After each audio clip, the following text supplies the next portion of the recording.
Du hast eigentlich das Gefühl, dass du den perfekten Menschen getroffen hast, dass du den perfekten Menschen getroffen hast, den du dir immer gewünscht hast, als ob der für dich quasi kreiert wurde. Wie läuft in der Regel das Kennenlernen mit einem Narzissten ab? Also natürlich hat ja jeder so in der Verliebtheitsphase, wenn dir einer gefällt, dann ja, ne, dann ist man so auch schon, wie soll man sagen, man sagt ja die rosa-rote Brille, man ist nicht unbedingt ganz bei sich. Ja, alles ist großartig, man ist ein bisschen realitätsfern auch. Man übersieht auch gerne Dinge, die einem vielleicht nicht so gefallen. Macht man nochmal ein Auge zu und so weiter. Also in einem gewissen Rahmen ist das ja auch normal. Und es ist natürlich klar, dass der andere dir da auch erstmal sehr gefällt. Und ja, diese Verliebtheitsphase, das kennt eigentlich jeder. So, und wie erkennt man denn, oder wie stellt man den Unterschied fest, dass es sich dann vielleicht bei dem anderen um einen Narzissten handelt? Das ist quasi wie die Verliebtheitsphase normal, aber einfach nochmal dermaßen extremer, dass du es eigentlich selbst nicht fassen kannst. Also es kommt dir eigentlich so vor, als wäre es ein Traum, der zu schön ist, um wahr zu sein. Du hast eigentlich das Gefühl, dass du den perfekten Menschen getroffen hast, dass du den perfekten Menschen getroffen hast, den du dir immer gewünscht hast, als ob der für dich quasi kreiert wurde. Ich muss dazu natürlich sagen, also bei mir war das damals, als ich meinen Ex-Mann getroffen habe, ich war in einem psychisch jetzt nicht unbedingt guten Zustand. Also ich hatte sehr stark mit Angstzuständen und Panikattacken zu kämpfen. Das war natürlich sehr heftig und dann war eben dieser extreme Unterschied in diese Verliebtheitsphase und oh, da ist mein Retter, war natürlich nochmal viel extremer und ich war auch wirklich nicht wirklich bei mir, als dass ich, ja, wie soll ich sagen, eigentlich meine Intuition hat es mir im Grunde immer so ein bisschen gesagt, dass das so nicht sein kann.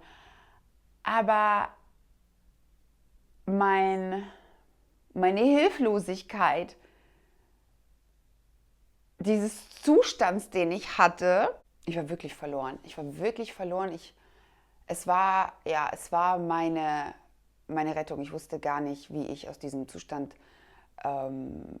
rauskommen soll. Und er kam dann irgendwie hier wie von Gott geschickt und ich war so, oh, ich kann es gar nicht glauben. Er hat sich halt extrem um mich gekümmert. Das, was ich zu dem Zeitpunkt selbst nicht in der Lage war. Der hat dann, also keine Ahnung, also ich meine, jeder, der irgendwie mal so einen depressiven Zustand oder einen Zustand, in dem man halt Panikattacken hat oder auch Ängste und so weiter, der das kennt, der weiß, man kriegt dann überhaupt nicht sein Leben auf die Reihe. Also jetzt auch nicht hier Wohnung oder weiß ich was, Kühlschrank leer, alles egal im Grunde. Ne? Und er kam dann in mein Leben, der hat sich total um mich gekümmert, Kühlschrank voll gemacht, Essen gekocht, der hat sich mein ganzes Geheule angehört und ich habe mich natürlich immer zu dem Zeitpunkt gefragt, welcher normale Mensch würde denn sich in so jemanden verlieben? Ich meine, was habe ich denn ausgestrahlt zu dem Zeitpunkt? Also jetzt ja nicht die pure Lebensfreude und dass man denkt, oh wow, super, die heult den ganzen Tag, kriegt ihr Leben nicht auf die Reihe? Ja, mit der will ich zusammen sein. Keine Ahnung, was der an mir gefunden hat, aber er hat es mir auch toll im Grunde hat er eigentlich genau das gesagt, was ich zu dem Zeitpunkt gebraucht habe. Er hat mir gesagt, wie toll ich bin, wie liebenswert ich bin, dass er mit mir diese Zeit durchsteht und dass er für mich da ist. Und das war er ja auch. Er war ja auch da. Und es war wirklich so, dass ich dann wieder angefangen habe, irgendwie Leben in mir zu spüren und aus diesem Zustand rauskam. Er hat mich natürlich unglaublich zum Lachen gebracht. Ich muss bis heute sagen, dass es einer der witzigsten Menschen ist, die ich jemals kennengelernt habe. Und ich hatte mit ihm einfach eine unglaublich tolle Zeit. Und es war wirklich so, mal abgesehen jetzt von diesem Zustand, den ich hatte, da war ich ja auch irgendwann wieder so einigermaßen stabil, habe mein Leben wieder angefangen auf die Reihe zu bekommen. Aber das ging auch alles sehr, sehr schnell, das muss ich auch sagen. Der ist ja auch sofort bei mir eingezogen, das war alles in Lichtgeschwindigkeit. Auch was ich für ein Vertrauen sofort ihm gegenüber hatte, weil er das auch so gut vermittelt hat. Also so ein Narzisst, der hat ja auch auf alles immer eine Antwort parat. Das muss ich halt auch dazu sagen. Also ich weiß noch, der hat mir... Oh Gott. Ich meine, es ist dann, er erzählt ja auch die ultimative Liebesgeschichte, die du dann auch hören willst, vor allem wenn du so einen labilen Zustand hast. Natürlich.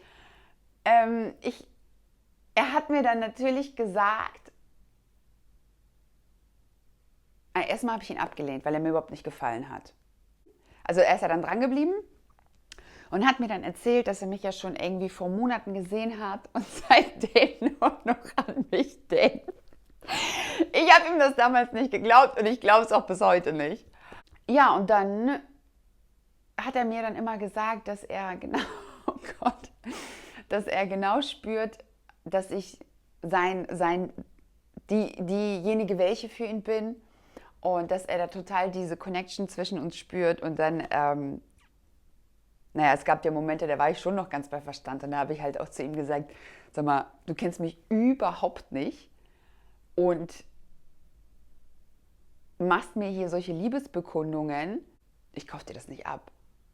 Und dann hat er etwas gesagt und dann war ich so, und das hat wirklich gezogen. Ich meine, er ist dann ja auch irgendwann mein Mann geworden, ne? Und das hat wirklich gezogen.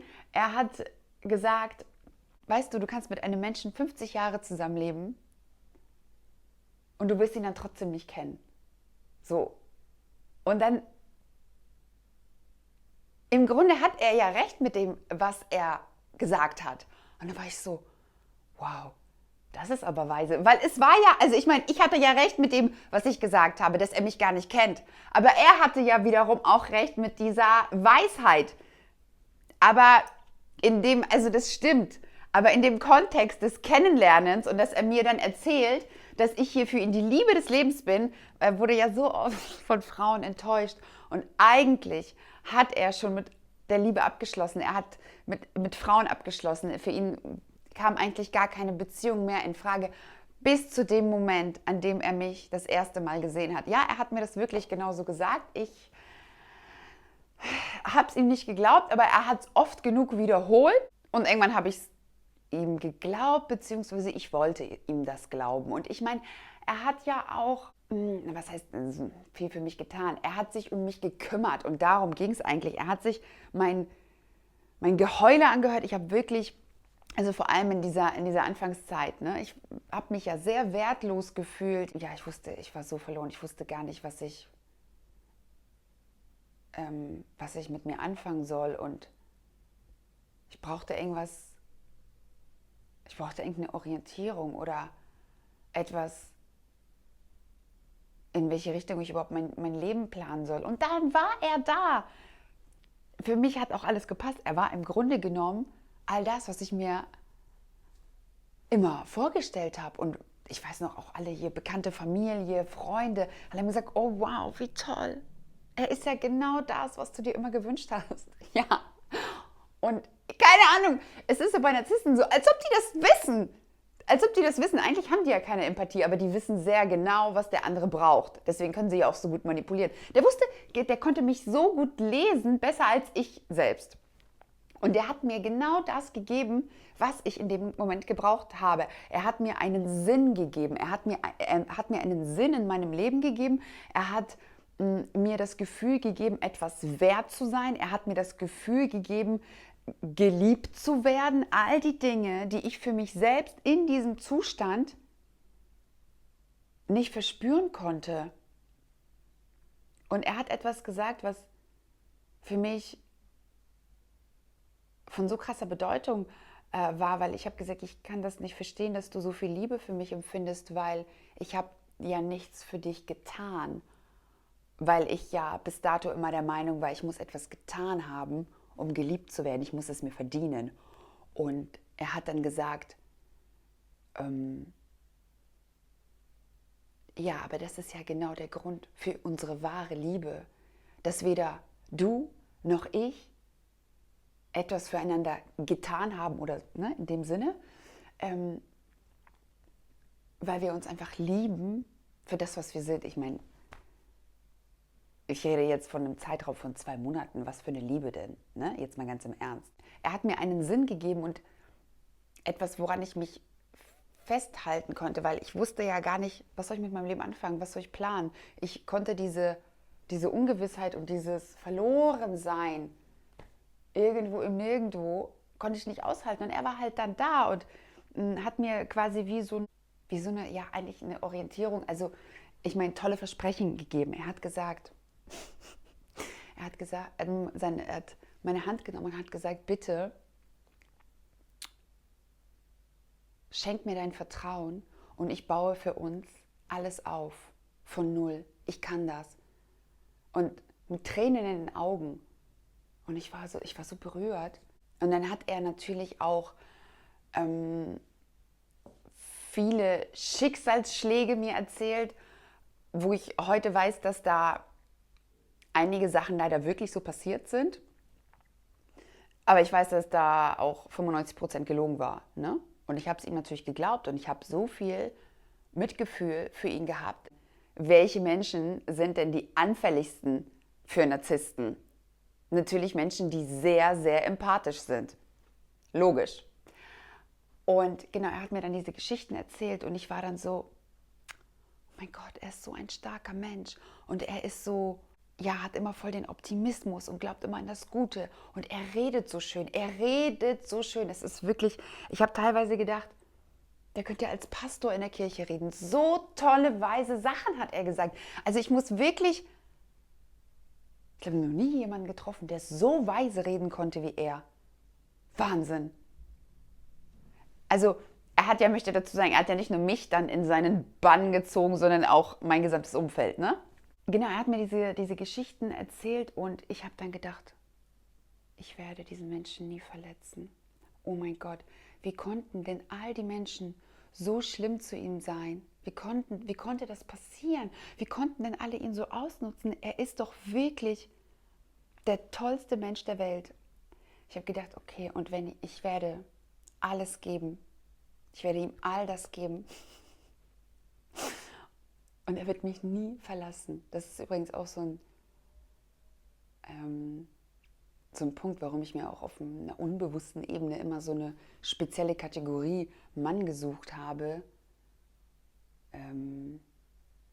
Ja, dieses nicht verlassen werden und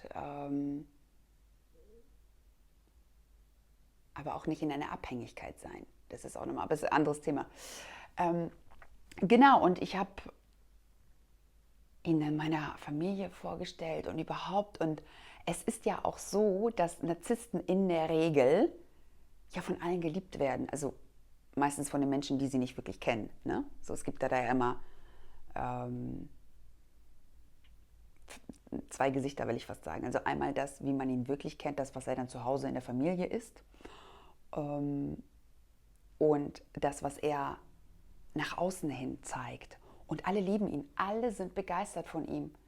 Und du denkst, wow, ich weiß noch, ich hatte so einen Moment, wo ich dachte, oh, das ist mein Freund. Also, ja, ich weiß noch sogar, es gab einen Moment, wo ich geweint habe, weil ich das nicht glauben konnte. Und im Nachhinein hat sich das ja auch als richtig erwiesen. Aber ich konnte nicht glauben. Ich habe gedacht, wie kann das sein? Womit habe ich so ein Glück verdient?